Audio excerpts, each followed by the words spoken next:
Hi friends, welcome back to my channel. আমি আবার রোজকারের মতো চলে এসেছি আসুন রান্না শিখি চ্যানেলে। আজকে আমি ইচ্ছা হলো যে একটু বিরিয়ানি বানিয়ে দেখাবো। তো চলো দেখে নিই বিরিয়ানি কি কি উপকরণ রয়েছে। নিয়ে নিচ্ছি চিকেন, কাটা আলু, আমি নিয়ে নিচ্ছি এবারে রসুন বাটা মাখানোর জন্য, এবার নিচ্ছি আদা বাটা, নেব টক দই, তার সাথে নিয়ে নেব লঙ্কা গুঁড়ি কাশ্মীর, তারপরে নেব সানরাইসের বিরিয়ানি মশলা,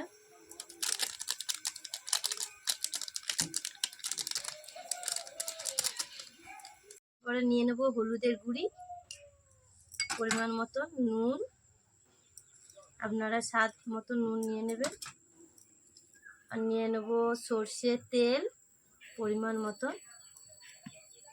ভালো করে মেখে নেব যাতে মশলাগুলো যেন প্রত্যেকটা মাংসের মধ্যে ঢুকে যায়। এবারে তারপরে রেখে দেবো 15 মিনিট। মেখে রেখে দেওয়ার পরে আমি নিয়ে নিচ্ছি বাঁশকাঠির চাল 500, কিছুক্ষণের জন্য ভিজিয়ে রেখে দেব। চালটা ভিজিয়ে রেখেছিলাম, জলটা খুব পরিমাণে গরম হয়ে গেছে। এবারে দিয়ে দিলাম চালটা,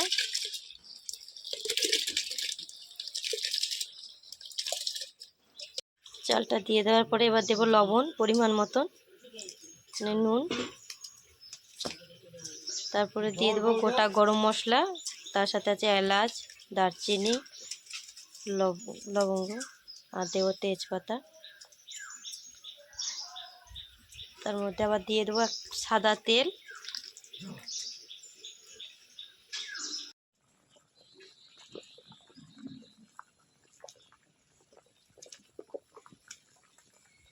এবার আমরা বিরিয়ানির জন্য পেঁয়াজগুলো এবার ভেজে নেবো লাল করে।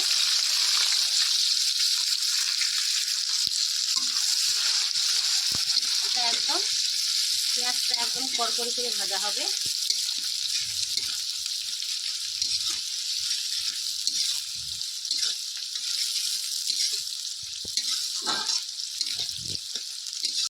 এবার আমাদের পেঁয়াজটা মচমচে করে এবার ভাজা হয়ে গেছে। এবার পেঁয়াজটাকে নামিয়ে নিচ্ছি।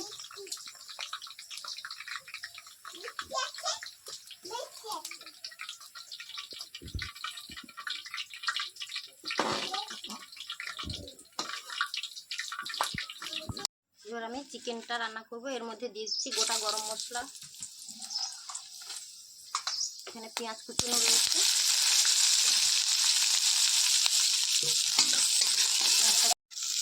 পেঁয়াজটাকে এবার ভালো করে একটু ভাজা ভাজা করবো। এটা বিরিয়ানি চিকেন রান্না করবো।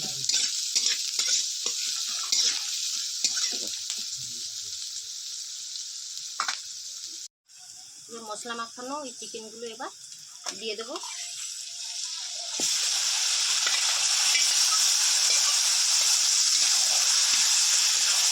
এটাকে ভালো করে এবার কষবো।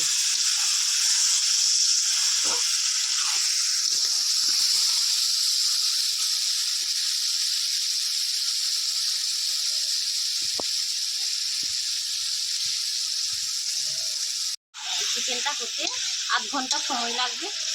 এটা তো বিরিয়ানির পিস, এটা একটু সেদ্ধ হতে একটু সময় লাগবে।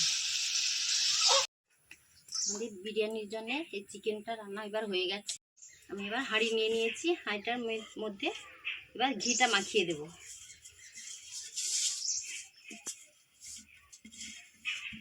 মাখানো হয়ে গেছে, এর মধ্যে এবার দিয়ে দেবো বিরিয়ানির চালটা।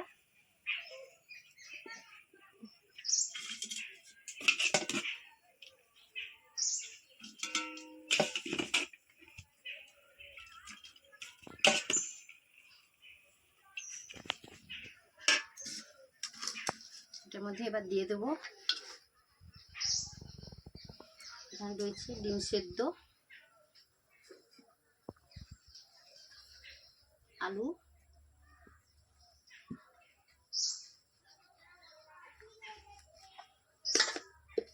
এখানে দিয়ে দেবো পেঁয়াজ ভাজা,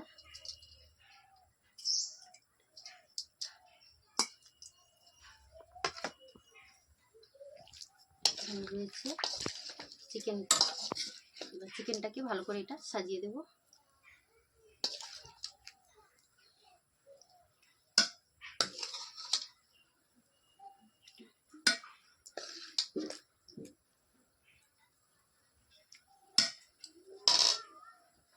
এর মধ্যে দিয়ে দেবো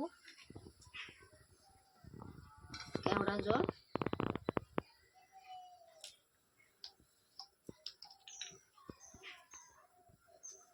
এখানে দিয়ে দেবো আতর,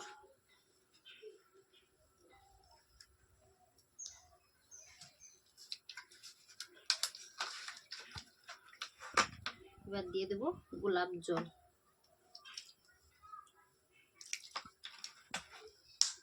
এবার আমাদের এটা তৈরি হয়ে গেছে। এটা আমি ভালো করে এবার সাজিয়ে নিয়েছি। এটা আমি কম জ্বালনের মধ্যে এবার বসিয়ে নেব।